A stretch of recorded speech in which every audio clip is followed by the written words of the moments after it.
How can we integrate shamanism into our daily life? Because otherwise it just remains a practice of healing that people think we can do in particular times of our life, or when we want to create a sacred moment, a sacred space. But actually, just like in the same way would be with other spiritual practices. When people say, for example, also yoga is not yoga only when I am on the mat. It's a way of living. It's a way of practicing the principle of each spiritual practice in our daily life. But from a practical point of view, how can I incorporate shamanism in my daily practice so that I can apply and it doesn't remain only on a theoretical level? Shamanism as a form of healing among the many characteristics and elements that it has, on which, for example, we have the main element of ecstasy, of storytelling, and of the offer, has this beautiful element of rituals and ceremonies. When we think of rituals, it's not just the moment for which we are doing like a sacred act, because we are full of rituals in our daily life, in our routine. Also, it means, so the difference between rituals and ceremonies is that a ritual is the repetition of something pretty much exactly in the same way. So we don't have space for personalize the ritual, even if in the Toltec tradition of shamanism, for which the word shaman means artist, they of course don't agree.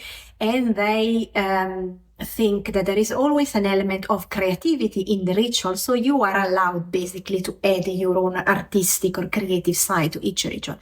While instead a ceremony is something that will change all the time, because the group of people doing the ceremony are also in the presence of the spirits, and so each time there is a spontaneous amount of interactions and of gestures, of small rituals that are done within the ceremony, which are spontaneous, and that can change according to every time, also because there are, of course, different reasons for doing a ceremony, for transformation, for celebration, for a rite of passage, so the variety of reasons.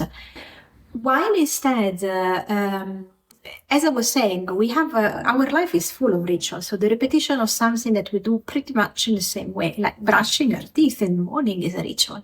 It's something that constantly we do every day, every night.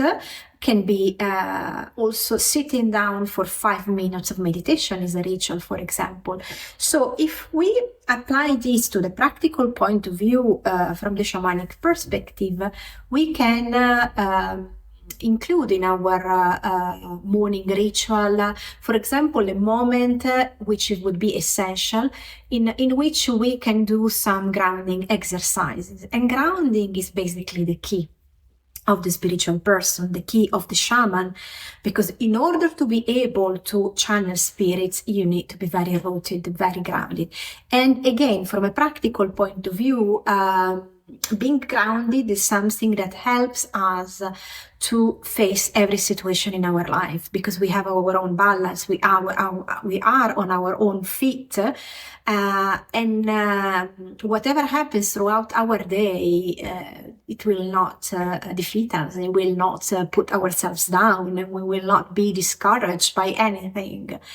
How can I do a grounding exercise? Well, I can just stand for a few minutes with my eyes closed and my legs apart, and I can just imagine that there are roots coming down from under my feet, reaching the central part of the earth and anchoring themselves, so that I have a base, a stable anchor under my body. in general.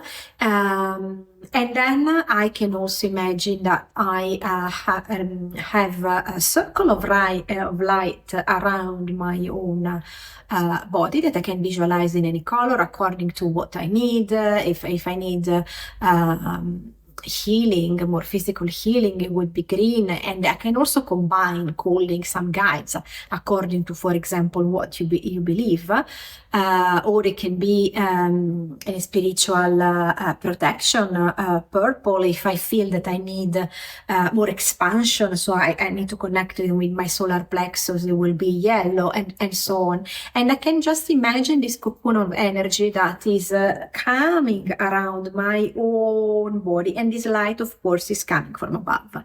And this is just a very quick practice that I can do in a few minutes to ground myself. And in this moment, I just take 3 deep breaths, for which I'm imagining that I'm sending out from my nose all the toxins or the thoughts that I don't need in my daily life.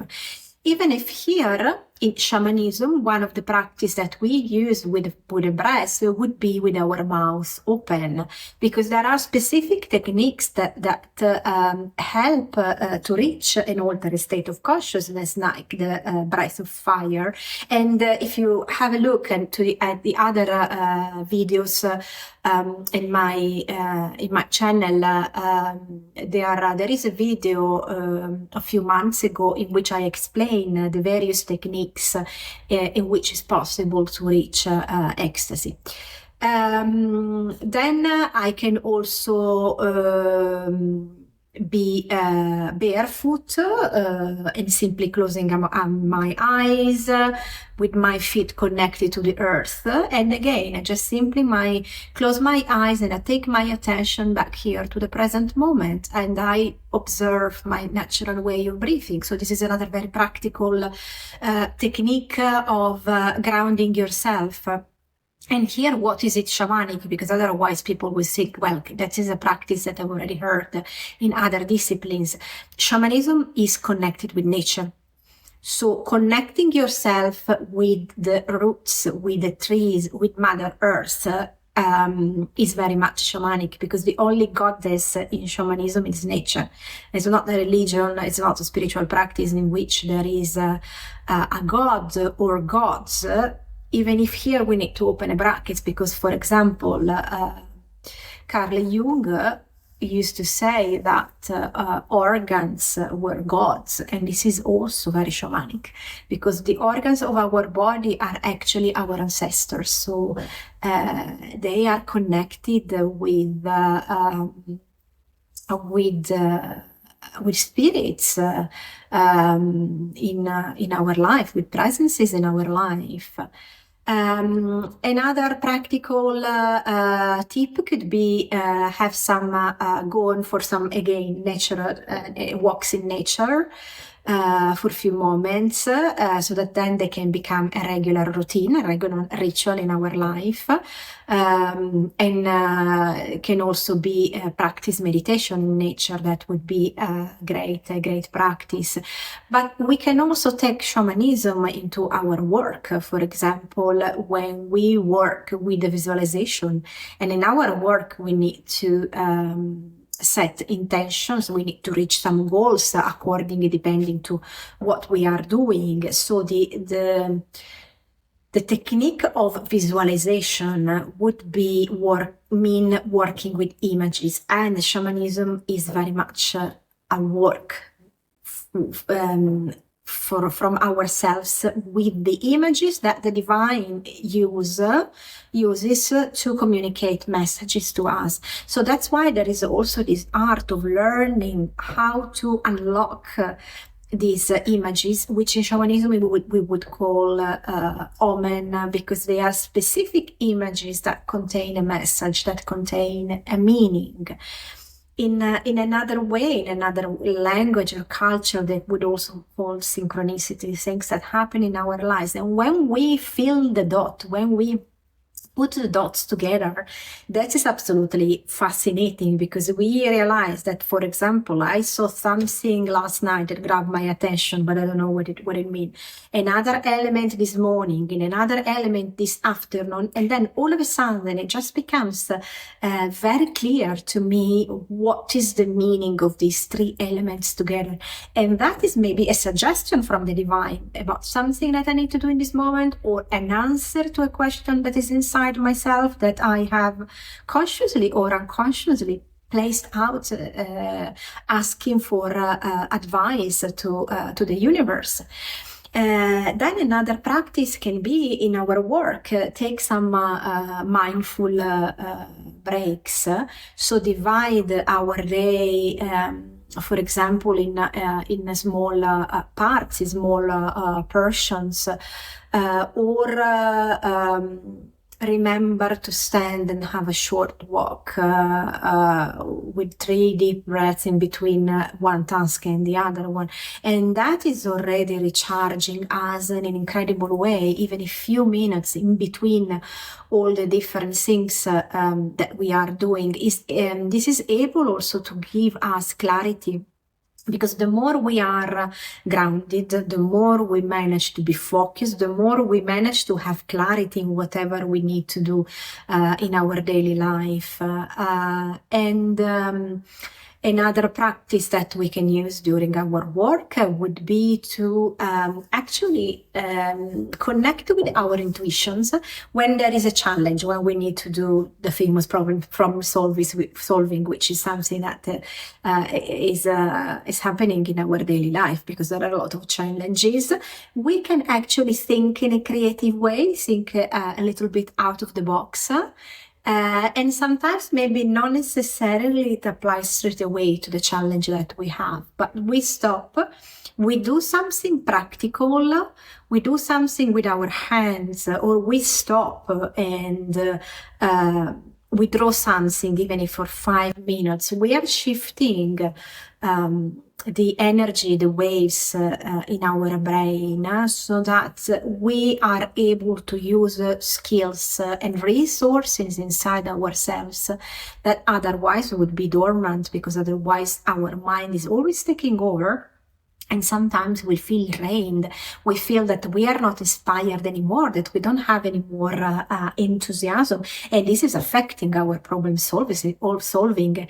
And this is what is also allowing us to have the risk of feeling anxiety, because sometimes we think that this problem is bigger than us, while when we think that we need to fight the problem will always win. This is another practical way of acting, a shamanic way of thinking. Never consider the problem as an enemy to defeat, to fight. The problem is as a God that is coming to us to teach us something. But instead of just being there and trying to understand and trying to use the mind, I simply say what, for example, in the Japanese shamans say, the Yamabushi, when they go in silence, walking in the mountains, they say this beautiful word, which is uketamo, which means I include.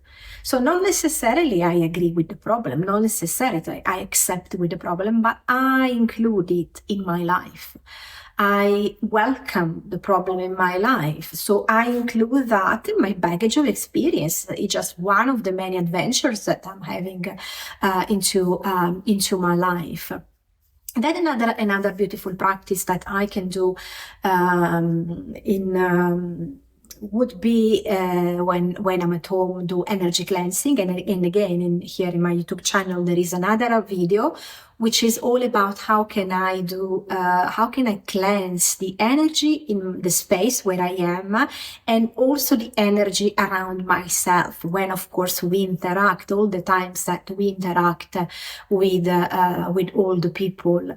And then another practice is being heart-centered, because shamanism as a spiritual practice is a practice of love for others and self-love, where we tune with our heart and with our intuition to of course to try to help others with our empathy and our compassion for other people.